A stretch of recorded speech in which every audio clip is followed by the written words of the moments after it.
Hello, everyone. Hello. Just one moment. Going to put the banner up.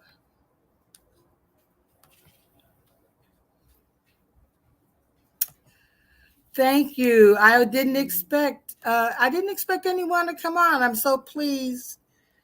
Um, Hi, Adrian, Carter Mancy Mesquite, Keisha, and my darling Sharon, one of the hardest working moderators on YouTube. Jaconda, it's nice to see you. Thank you all so much for coming. As I stated in the title, that I'm, March 25th was my father's birthday. Had he lived, he would have been 97 years old. He did live well into his 80s. And I just felt his presence around me all week. I could uh, feel his smile. I could just feel his love. The reason I have the photo up as opposed to coming on is because I'm giving myself a facial. I have a chlorophyll mask on, and it's quite scary. So I thought, let me see what happens when I shut down the cam. Um, and I also wanted to just talk about the importance of daily prayer and meditation in my life. And I'm hoping that you will also understand the importance of it in your life, and not only just the importance of praying and meditating, but the biggest thing is to listen, to sit in total silence. No phone, no television, no distractions, to sit in silence just to hear what the Holy Spirit, your guides, your ancestors, just to listen to what they may pour into you, because far too often we present the universe. I call him the Holy Spirit. I also refer to Mother, Father, God, because in the reading of the Lord's Prayer, I think it's in the Nag Hammadi, the Dead Sea Scrolls, or the Essene Gospels of Peace, Jesus praises the Father who art in heaven and the Mother who art upon earth, and he makes such strong comparisons to our connection to the earth, comparing the bark of trees to our skin, comparing the rocks to our bones, comparing the blood that flows through our bodies to the rivers that flow through the earth. So while we are told in Genesis that we were created from earth, this just adds another layer of just how connected to the earth we are, to Mama Earth, as Adrienne would say. I'm also a lot calmer than I was when I last came on. I was very angry, and I noticed that when I get that kind of anger, if I don't release it, that I begin to have an issue right in the lower right hand side of my stomach. And I don't know if it becomes a stressful situation and I have to go through a cleanse or just some kind of detox or take more probiotics. I've noticed that, and I was quite angry um, during my last video, just what, based on the way that Cruz, Graham, Holly, and Super Freak, Blackburn, the way they spoke to and disrespected Justice Jackson. It was disgraceful. It showed who they really are. It showed also this complete stupidity and their lack of understanding. And you would, Holly playing dumb, as a Yale, a Harvard graduate, an Ivy League graduate, I would think that you had more understanding of how the system works. And it just really pissed me off, because not only are we, it's like I would love it if we could live in a world where the color of our skin didn't matter, but I know it's uncomfortable for some people to discuss. However, that is not the world we live in right now. The color of we are often judged as Black people by the color of our skin.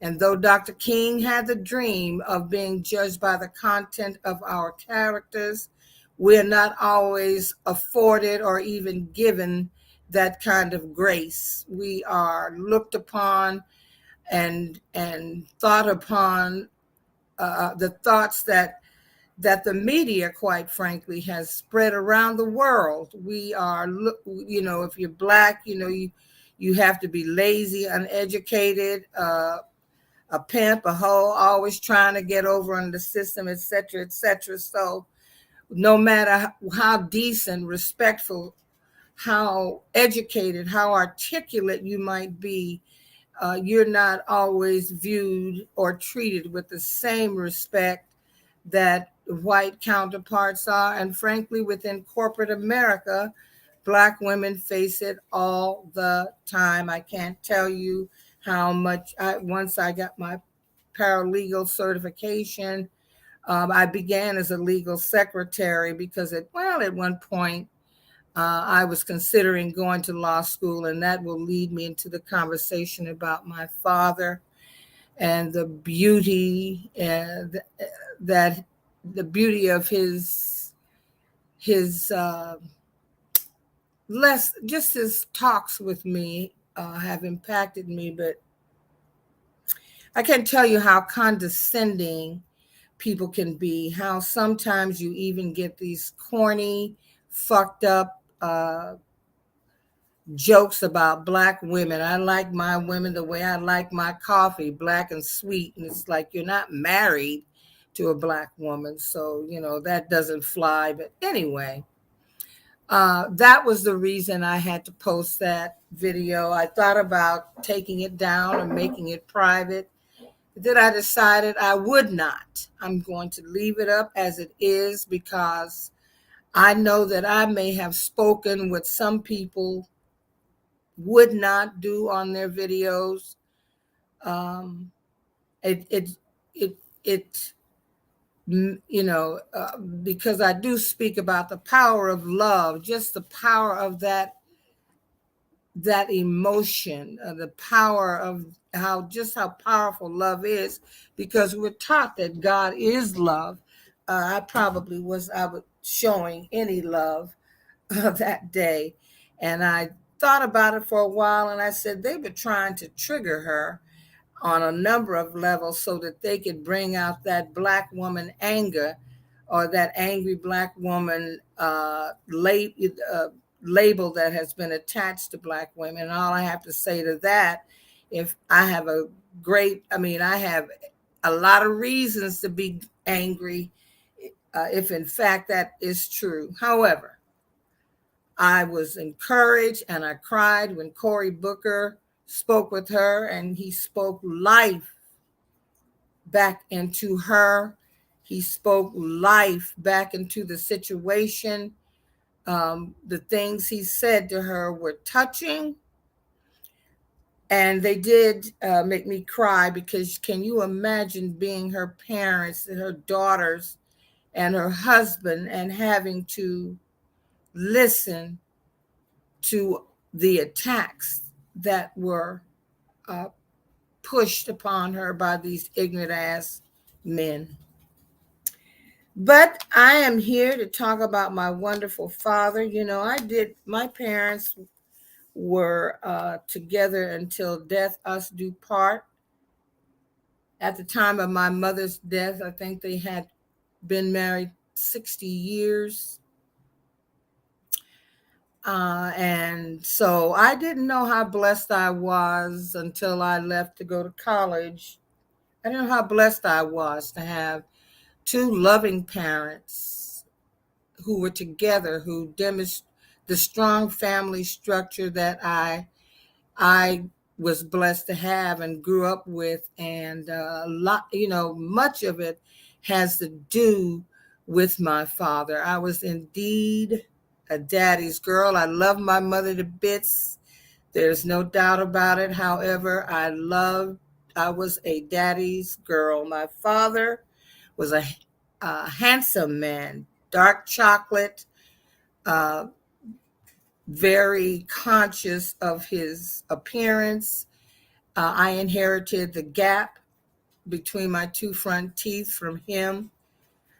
Um, and he was a strong, compassionate, merciful, loving, understanding man. You know, he showed me what a man who loves his family does to protect his family, to provide for his family, so that it uh, was and is difficult for me to get involved with someone who doesn't check all of those boxes. I remember the nights when I was growing my teeth and my gums might have been sore, whatever, that he would get up and pace the floor with me until the wee hours, until I was calm, and knowing that he would have to get up and go to work with very little sleep, but he would walk with me on the floor and pat me and rock me and sing his little songs to me. I remember so many wonderful things. So I'm just going to share a few of them. I remember my father loves children, and children, babies and stuff loved him because he just had uh, that that beautiful vibe. I remember when I was a little girl, probably, you know, one, two, three, or whatever. I remember when he would come home, and of course my sister and I would run and greet him, and then we would go through his lunchbox because there was always a treat in there for us, and it's like a little bag of chips or something, just never tasted as good out of the chips out of his lunchbox were um, more delicious than any chips coming from anywhere else. And while my mother would be completing dinner, um, he would sit with his newspaper, and I would climb in his lap. And because I was fascinated, I wanted to know was what captured his attention so intensely, what those black marks on that white, what was that all about? And he taught me how to read from the newspaper, so that by the time I was starting kindergarten at 4, I could read complex things. Of course, you know, we didn't get, I could read, I could write. We had to be able to tell people our full name, our address, and our date of birth. And I knew all of that because I spent so much time with him. And he's also the person that helped me write my letters, because he had, to me, a beautiful hand. It was his signature was beautiful. His writing to me was beautiful, very graceful and just lyrical or something. And he would get tickled when I was working on capital B's, how I would draw a long line. And oh, you got to go, Keisha. Okay, thank you for coming on thank you for coming on at all. You know, have a great day. And he would get delight out of me drawing a long line and then filling it up with as many humps as I could, so it looked more like a caterpillar or something than it did a capital B. But that just made him laugh, as he was very patient with me. And I was very proud on parent teacher days when the parents would come and they get a tour through the classroom, and our work would be on display.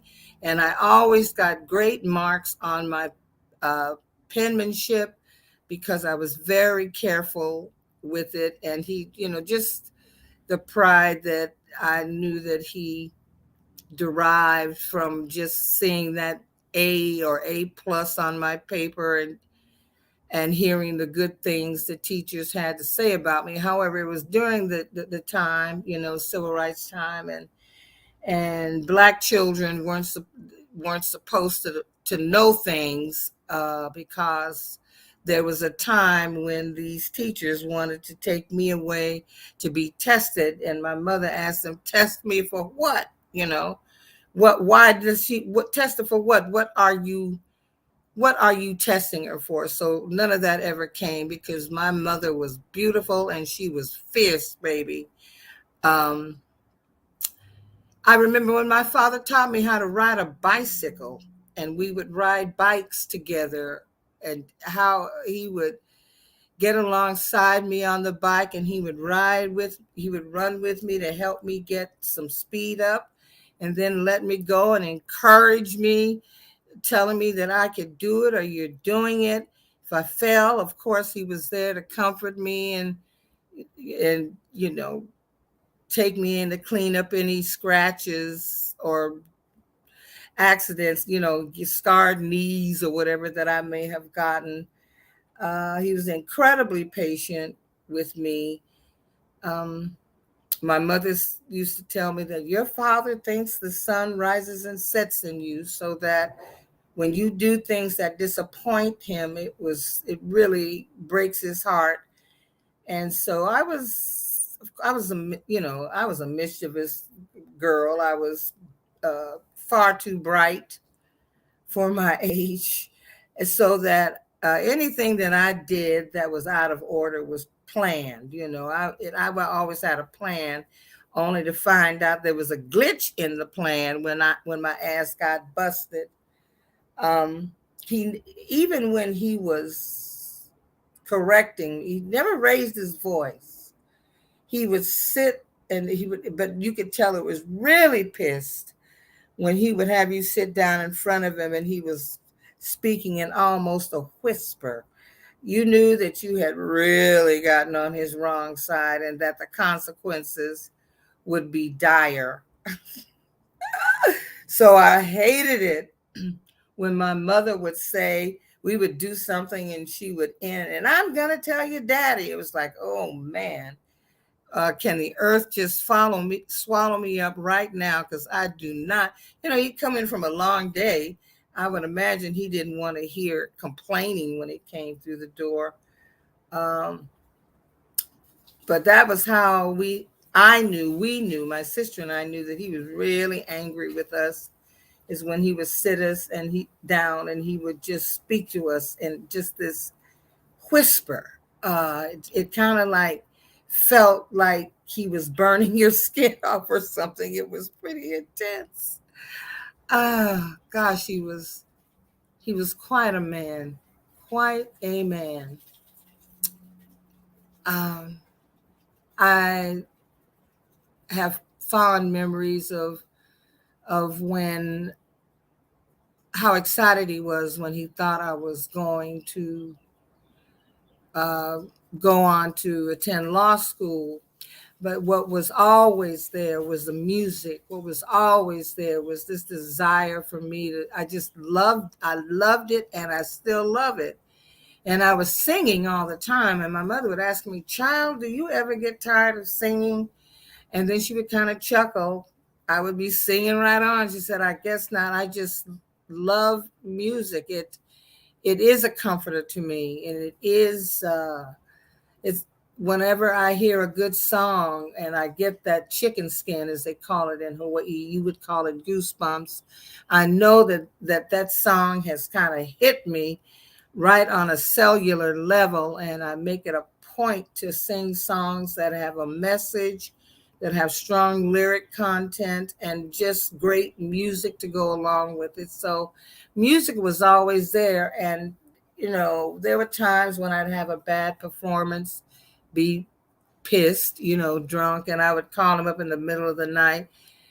He would answer the phone. I'm sure that, like many of us, when you get calls from I don't have any children, but when you get calls from someone you love and you may not have heard from them for a while, and they give you those late night calls that your heart skips a beat.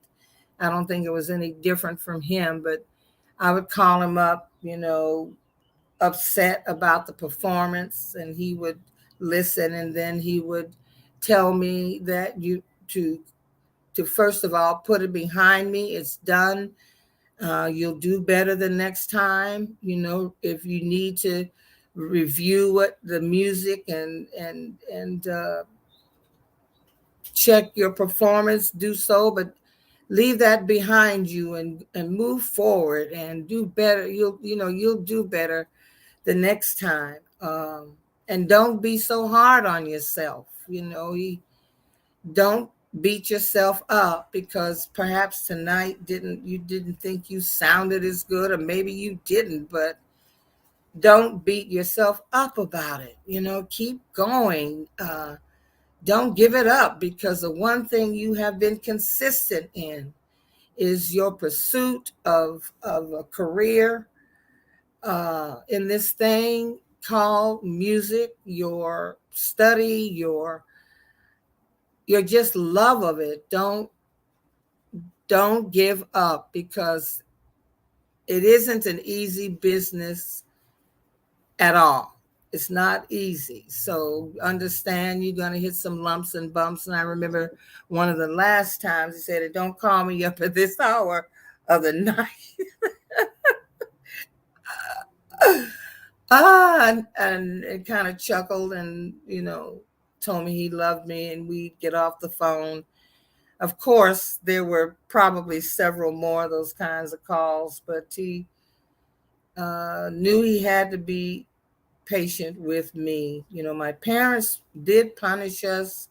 I did get the belt sometimes, but it wasn't like the beat down, it wasn't anything like that. And I can honestly say that I deserved every lick that I ever got for correction.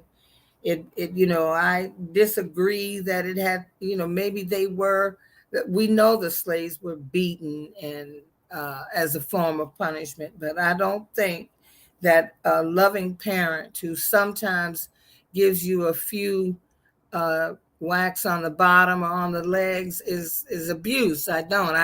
I'm not. I haven't grown up to be some crazed person who purposefully hurts anyone or sets out each day with a plan to fuck somebody's life up. I'm not. I didn't grow up to be that person. My father wasn't a churchgoer. He was, he was good and he was kind. He wasn't a churchgoer, but he would always show up on the special days, Father's Day, Mother's Day, Christmas, Easter, whenever there was a pageant or something. And I was in all those things. He would always show up sharp and sit in the back of the church and with this big smile on his face. He enjoyed it so much. So it was always good to see him in church. And I knew from an early age that just because a person goes to church, it doesn't mean that they are at all the people that they may try to pretend, or the people that their representative that shows up when they are in church. And they claim to be that person all the time. There are people who never have gone to church. There are people who have probably not gone to church because of church hurt, but that actually are do more of the work that those that call themselves Christian. I've kind of been thinking about that title, but because so many people have trashed it, there are people that are out there they're not just out there talking, they're actually walking the walk. So he would just, and I remember when he and Mom would get ready to go out, and he would have his suit on, and he'd be listening to his music. He loved organ jazz. He loved Charles Earl and oh gosh, uh, the face of the one that was the most famous, Jimmy somebody. I'll think of his name in a moment. He loved those players, and he would stand in the mirror doing his little two-step and singing his little songs and checking himself out. He was sharp. He was a sharp cat.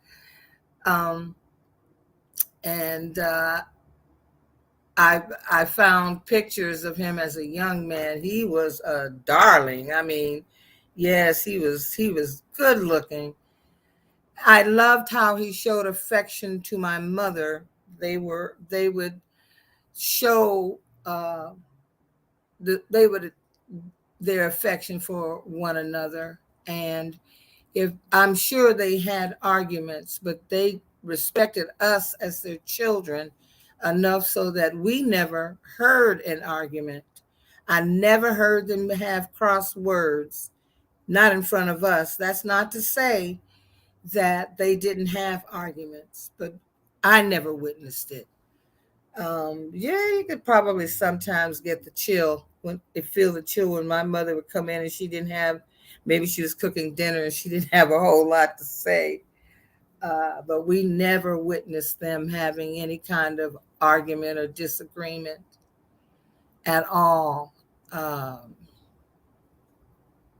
yeah, his delight at Christmas time would come when we would wake up early in the morning and he would wake up and sit with us and watch us open our gifts. He would sit there with this smile on his face. Made him happy to see us happy. And every time Christmas Eve came around, there were no gifts underneath the tree. And I would find a hiding place because I was having to put the cookies and the milk out. I was going to bust Santa. I was going to get a chance to see Santa in the flesh.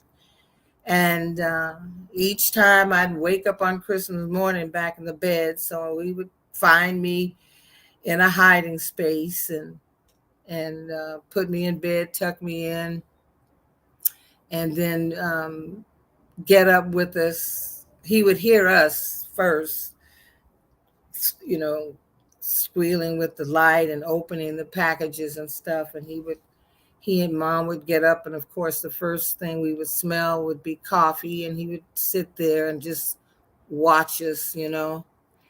And I wonder sometimes about the sacrifices my parents made so that we did not want for anything, nothing. We had no idea if we were considered to be poor. We didn't know what that was because my sister and I wanted for nothing.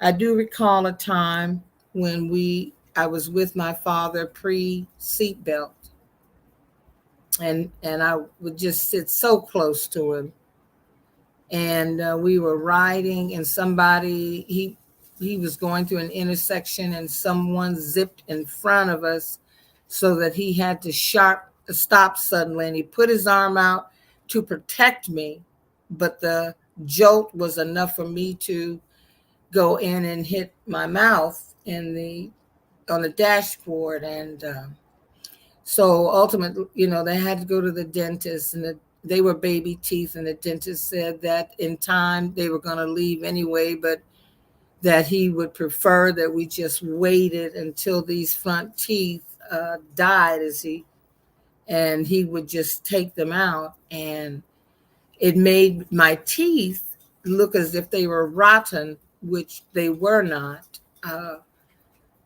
We were super clean. It was like, I guess, I don't know if it comes from the myth that that Black people are lazy and dirty and don't clean and whatnot. I mean, that was not the case in my household. But it did affect me because of the mean things people would say at school. Um, I did not know just how racist I was born in Nevada. Uh, I didn't know how in Reno and Fallon, which is called the Lahontan Valley, and Hawthorne, you just don't know how racist people are.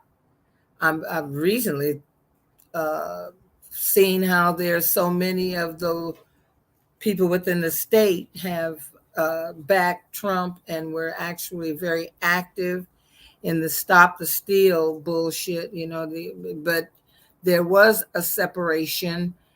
Um, I didn't really recognize it in my early years. It became a bit more apparent when I, of course, went to high school. But I do remember my father feeling so badly about what had happened, and he would just give me extra love and stuff, and my mother would comfort him because he probably thought that there was more that he could have done to protect me, and she was there to encourage him, I'm sure, to let him know that he did the best that he could do, and that it wasn't his fault that some driver, well, while he had the right of way, came barreling through. It was not his fault.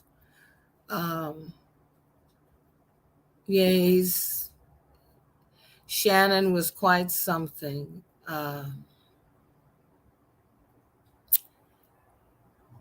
When my sister had taken the polio vaccine, and she got polio from the vaccine. It was bad vaccine. I just remember that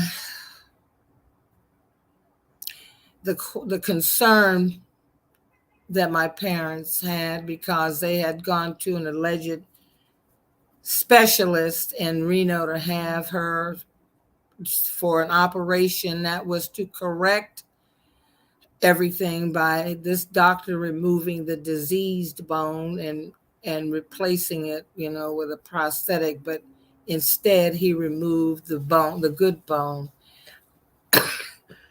Excuse me. I don't know if they considered suing or whatever. When I think about the stories like this, I just get furious. But I do remember that that I'm sure that they were worried about my sister's future. And I thank God for the Shriners Hospital, and I donate to them to this day, because it is because of the Shriners that my sister can walk. She might not have been able to had they not had a gentleman. I think his name was Mr. Trelo. He owned a Dairy Queen in town, and he helped my parents with getting my sister into the Shriners Hospital. And we would take those long drives to Salt Lake City, Utah, for her to be evaluated and looked over. And, there was always just this sort of pause, that a silence or something that came over them, my mother and father, during those trips. I'm sure because of the concern and the worry they had for my baby sister. I also remember taking a trip with my dad when I visited after my first year in college, and we decided he wanted to. We always drove. I didn't know about airplanes until I did leave the state of Nevada to go to Connecticut to attend the University of Hartford and Hart School of Music. I remember he wanted to take me on a trip to visit my family in LA, and he really surprised me, because I thought of the people, of the person who would treat me as a kid still, or would be my father. And instead, we were riding and driving and talking and laughing and listening to music, and he had a cooler, and he knew I liked, at that time I liked George Dickel's bourbon, which was it's a fine bourbon. And he surprised me by having a bottle of that. He didn't drink, but he had that, and he had some wine, and sandwiches and stuff. It was a wonderful ride. We had a lot of fun. And then once we arrived in LA, and I told him I wanted to catch up with an old boyfriend, and so after we got to my aunt's house and chatted and did whatever we were going to do, he drove me over because our families were friends, beginning with our grandparents. He drove me to his mom's house, and we actually hung out and went out and had a ball. I didn't expect my father to be accepting of the fact that, I thought I was grown, but it was just the opposite. It was my mother who was sort of on that other side, that you're still my baby, blah, blah, that kind of thing. But I was pleasantly surprised by that. And within my father's family, I had aunts who did not like my mother and who did not believe I was his child. Later on in my adult life, I heard it from my uncle, the husband of one of my aunts. May she rest in power. He said that his exact words were that Jeanette and Isabel and Leslie don't believe you're Doc's child. That was, they call my father Doc, and they never will. And so I was really distressed by that, because I knew something was up with these chicks. I knew there was something up with them. And I called my father, and he kind of gave a nervous laugh.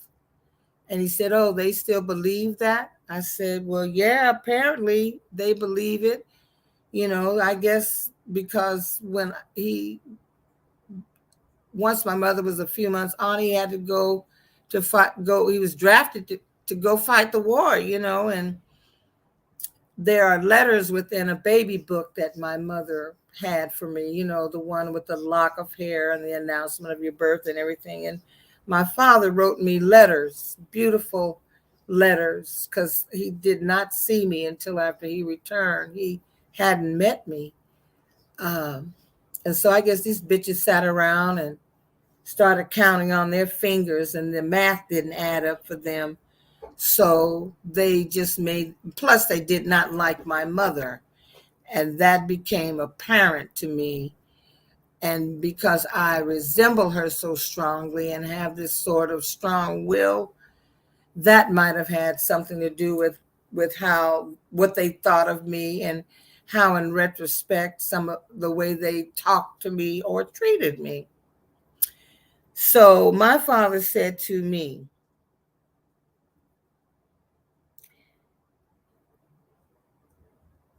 "I am proud to be your father. Have I ever made you feel as if I'm not your father?" I said, "No, you're daddy. You're my father." He said, "You are my child. I don't give a shit what anybody says. I don't give a shit what anybody thinks. They can have their opinions, but you are my child, my daughter."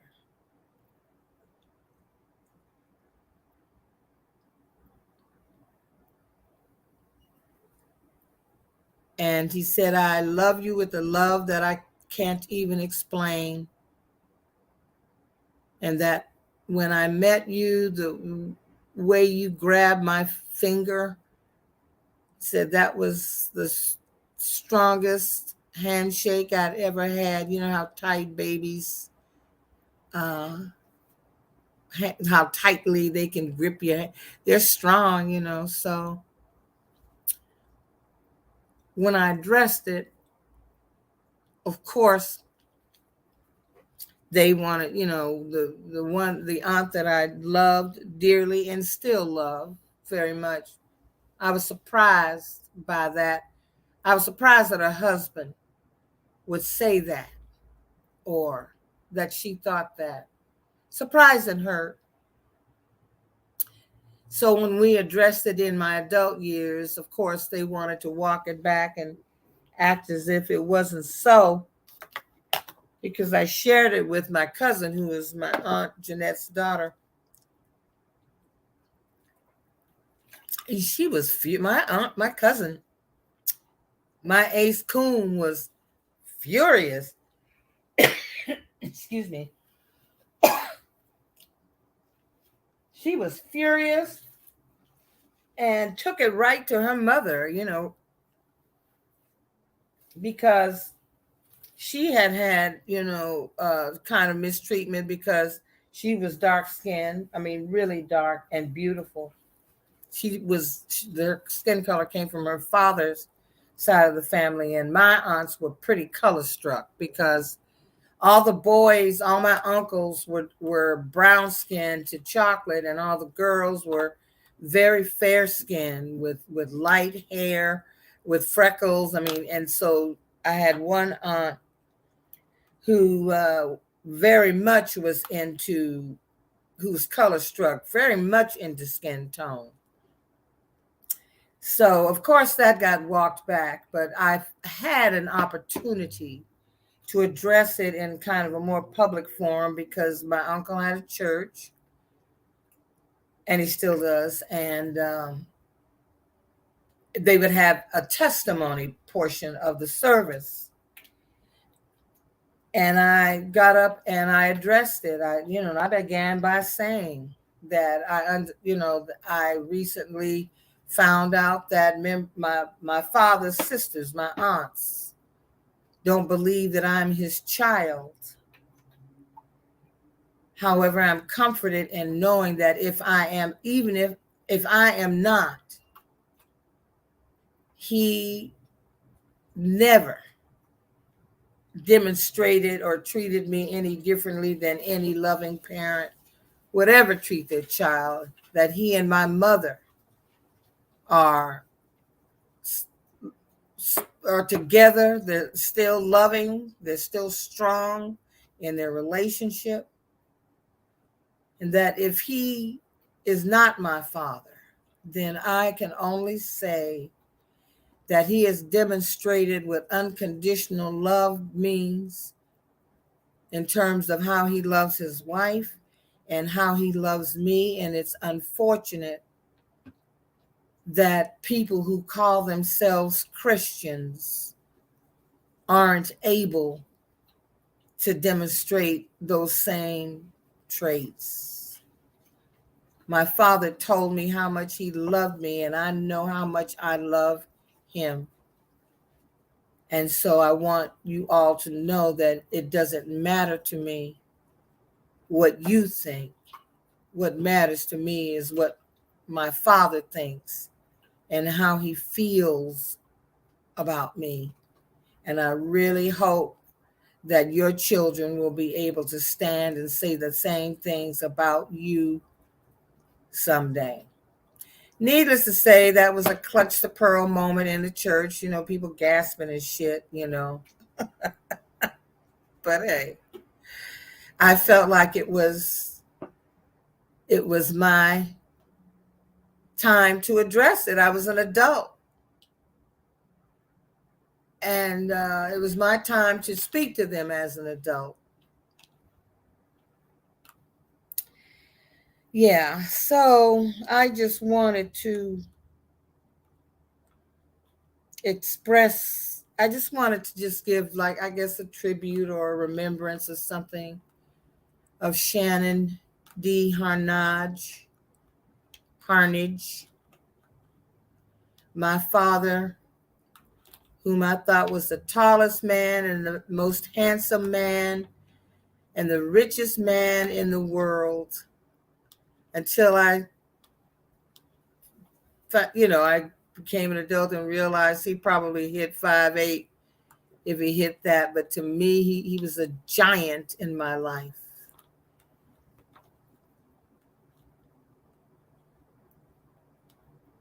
One of the things that he taught me, or at least expressed, was the importance of being patient, not just in situations, but with people.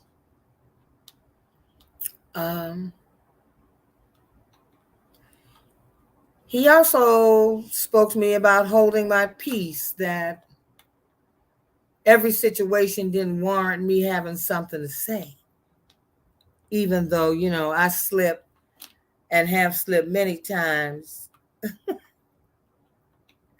and spoke my piece.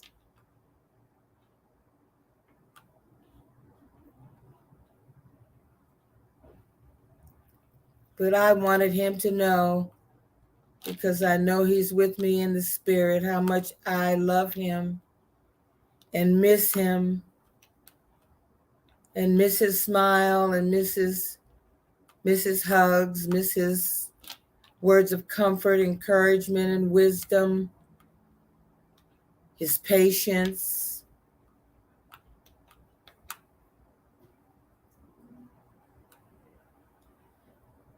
And how much I appreciate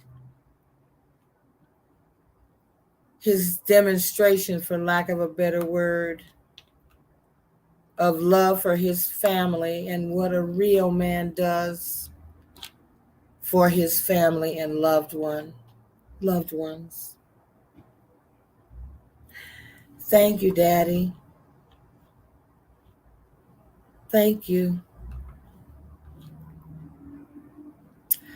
On the music front, things are coming together. I picked up a gig that has rolled over until it was only supposed to be one night, a piano vocal gig for a birthday, but this young man has had 2 nights.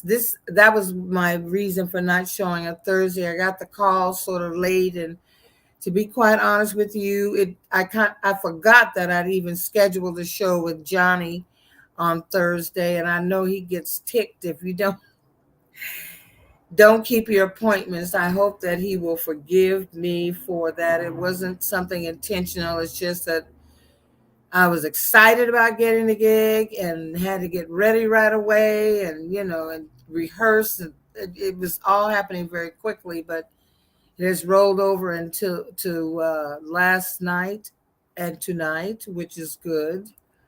So I can get in the vibration in terms of my recording. The personnel are now in place. This music has been sent off to the chart writer or the transcriptionist, so that I have charts for them to look at, and to be led and guided. But of course, in the end, all it is a guide, because we're gonna put our flavor on it, and it promises to be a kick-ass project.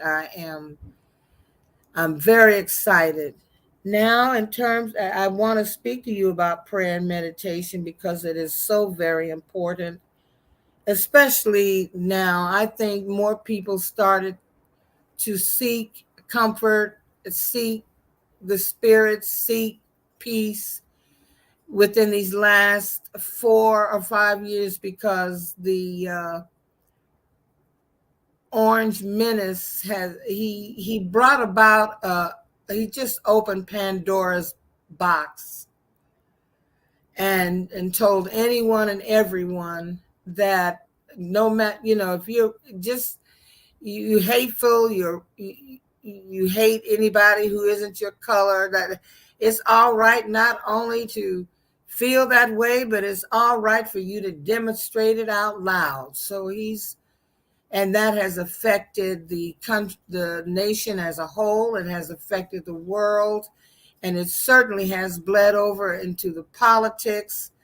There has been such division and derision. His presidency separated families. It separated friendships. It separated even church members. It has separated the quote Christian end quote community. It has divided so many things. And I know that when I found, after I came out of the shock that he had actually been nominated, I was very, very angry based on personal knowledge, but just based on what what had happened to Hillary. Uh, I was angry with my progressive friends who refused to vote for her. And by the way, progressives, some of you, you can bear some responsibility to how for Trump getting into office, you know, because you didn't show up. So that was just an aside. Back on point. So I've had these moments throughout these last 5 years or so, and now that we're rolling over into a potential 6th year, and this person and his cult followers are still out there spreading the most ignorant lies. The thing that has kept me has been more prayer and more meditation, because the one thing I can feel anger, but Maya Angelou says, be angry, don't be bitter. I didn't want to feel the bitterness. And I don't want to feel myself rolling into this hateful, low vibrating human being, because then they who are us, would have won. So when I tell you all that I pray for all of you daily, that is the truth. And if you have a specific prayer, you can email me at jazzyjace@gmail.com. That's JAZZYJACE@gmail.com. And I will touch and agree with you with a focused and affirmative prayer, because I feel that that is the way we should pray. We don't have to beg. We don't have to do any of that, because we are the perfect reflections with all of our imperfection. We are the perfect reflection of the Creator. Jesus said, it is not I that do the work, but the Father within me that does the work. And I'm paraphrasing. I think that is in Matthew. It's not me that's doing the healing or putting, speaking these words of encouragement, performing miracle after miracle after miracle. It isn't me, but it is the Father within me. I am about my Father's work. And that same power lies within us.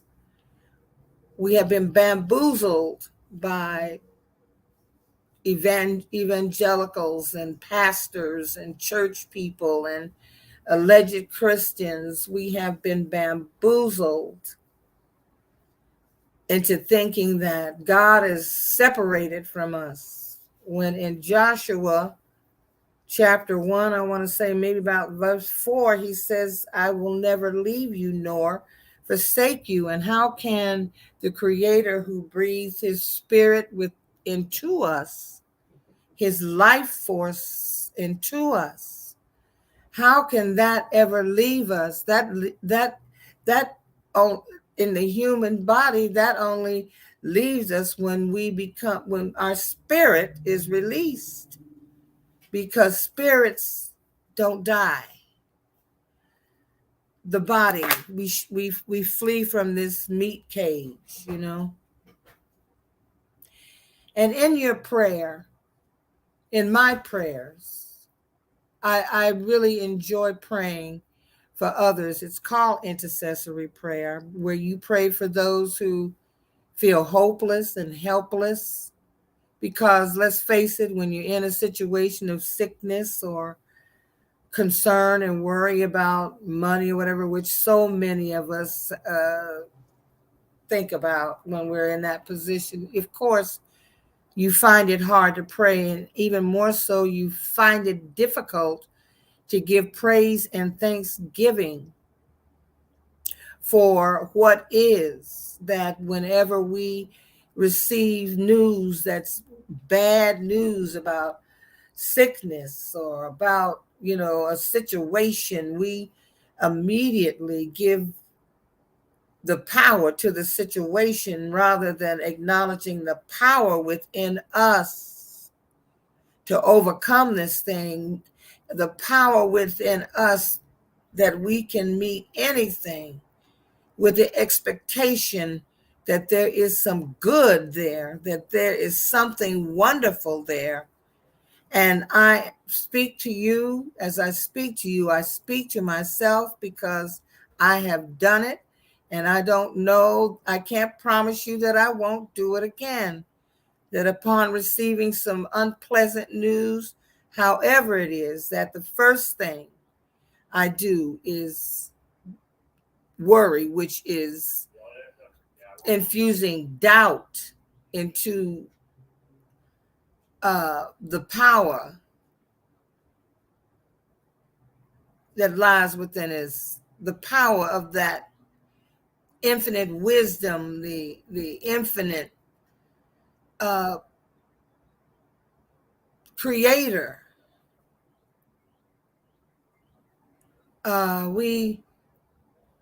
That is where we should turn. And now I know it more and more than ever before.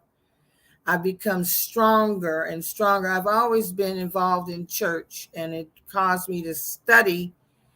Right now, I'm a friend of mine and I are studying the book of Enoch, and I tell you, the first chapter is pretty amazing. Pretty amazing. Anyway, and after we pray, we don't have to act as if we don't have to be afraid to ask for our heart's desires. In Psalm 37, verse 4, the Father says, delight thyself in me, and I will give thee the desires of your heart. Doesn't say I'm going to give you some of them, or I might give you one or two. It just says, delight yourself in me. That is speaking to our spirits, to our souls, that no matter what, find some beauty in your day. Find something beautiful in your life. Speak life into these situations that might be causing you pain.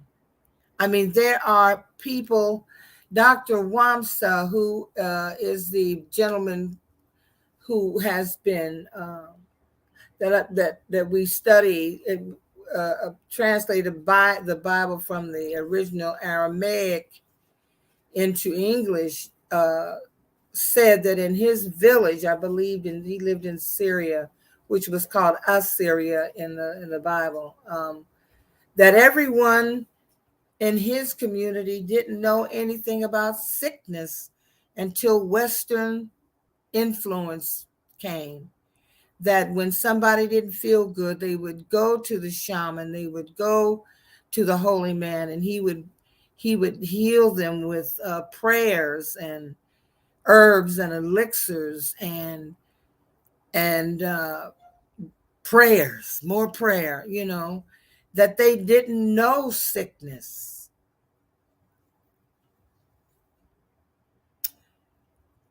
Dr. Bruce Lipton talks about the power of us keeping ourselves focused and centered. And not just Dr. Lipton, many on YouTube, Abraham Hicks, Cash Peters, many people on whose YouTube videos are speaking of Jody Roberts, Red Lentil Healing, to Rosa Prentice.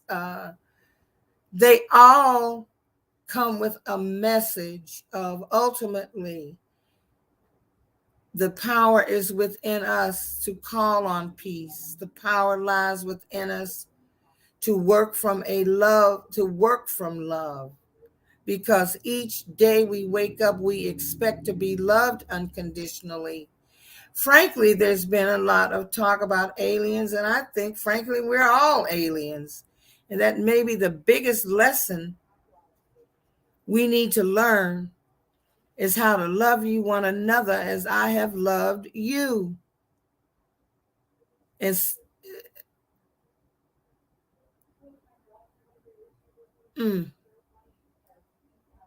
that might be why we are on this beautiful blue marble, to learn that lesson.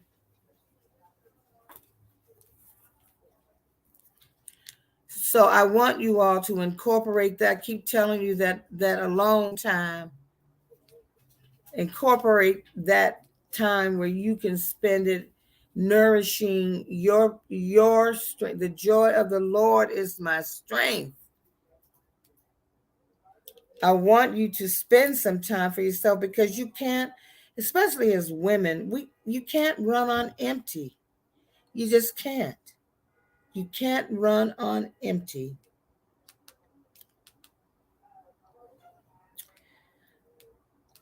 Meditation. Yes, we must meditate. And trust your dreams, and I mean really trust the dreams that you have, because they are real. Those dreams are real. Your imagination is real. Those are downloads from, I don't get caught up in semantics, whatever you call the power that is greater than all of us.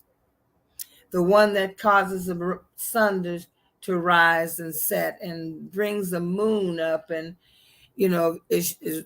shakes up the earth and makes the winds blow and brings down life sustaining and life giving rain. I mean, whatever you call that power, we expect that love unconditionally with all us, cellulite, bumps, lumps, all of that. We expect that daily. So we are here on this planet from different tribes, different spaceships, whatever, different parts of the universe. We are here to learn that lesson. We are here. And that as long as we can vent, because I certainly have, you've been part of it, you've listened to me vent, but how important it is for us to get back to center, to the heart, to the love, to the peace within, that collectively we will realize peace. We will actually be playing an active role in bringing about peace. I once told my father that I was going to stop praying because it wasn't working. And he looked at me like I'd lost my mind. And he said, I don't know what's wrong with you. Maybe you need to take a walk, get it together. I have my mother's Bible, and he's written something in it for me. It's used, it's pretty battered because I use it. I use the paper Bible. For quick reference, I'll use my phone or go to Google. However, I like reading books and turning pages, so I have my paper Bible. So I really hope that I've brought some value to you all, that if I've brought you a laugh or given you a word of wisdom or encouragement, or when I don't toss the word love around, because it is so, like so many beautiful things, is so used and abused and perverted. When I say that I love you, I mean that. It means so much to me that the same 7 or 8 people come on, that Sharon, who is a troll killer will come on and spend time with me. You know, that during, especially during the lock-ins when I first began to get out on YouTube, it means so very much to me. Um, Linda Sandoval had to go. She's going to a birthday dinner. If she's still here, we'll just say I hope that she enjoys the birthday party and has a great time. I want to thank Sharon Granger. I want to thank Jaconda, my girl. Um, Linda, of course. I want to thank Keisha, who came on. Um, I think it's just the seven of us. Laura Carlson, thank you so much for coming on. Carter Mancy Mesquite, thank you so much. I hadn't seen you in a while. Um, it's nice to have you in the chat. I want to thank Adrian from Red Lentil Healing for coming on. I don't know if she's still here, but if she is, I want her to know I'm so happy to have her in the chat, and I'll be listening to the replays as I get ready to go out and swing a little bit. Yeah, I think Adrian may have left. Oh, well, maybe not. I don't know. But um, it's time for me now. I'm gonna have to sign off because I have to put my makeup on and take this mask off first of all, and get ready to go out, do a little vocalizing so that my vocal cords are nice and greased, and get ready for my gig. I will keep you updated, of course, as I progress with the recording. But just know that I appreciate your prayers. And if you feel led to do so, there is, you have my Cash App and my PayPal. That is by no means a shameless solicitation. I want anybody that has ever sent Cash App me. It was always a pleasant surprise and so very appreciated.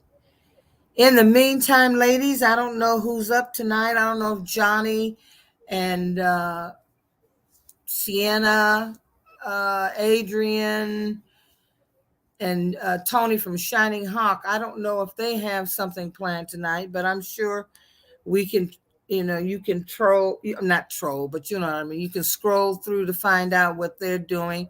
Of course, tomorrow night, there's Becca, Jen, Lynn, and Johnny. And I think he said that the um, show is going to be on Becca's channel. I can't be sure, but you all have your notification buttons on. So be sure to join them. It's for some laughs and just a lighter time. And I think the next time I come on, I will sing a little bit. I'll just a little bit of something because we don't want to have Miss YouTube send me some notifications. Because every time I play someone else's music, I really, really, really pray over it first. By things that much of it is by permission. I know I'm going to really be pushing Chemo's music since he's going to be playing with me on the CDs, pretty much taking on the music, the MD role without saying it out loud. But I'm so happy that he's going to put his magic touch on the music. And before I leave, I want to read our poem by Emmett Fox called Love. There is no difficulty that enough love will not conquer, no disease that enough love will not heal, no door that enough love will not open, no gulf that enough love will not bridge, no wall that enough love will not throw down, no sin that enough love will not redeem.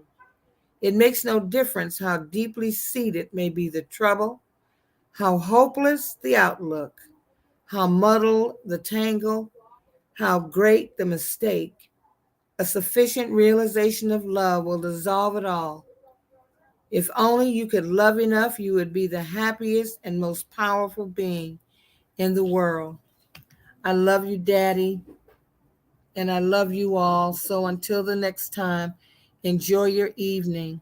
Mwah, my air kiss. Peace.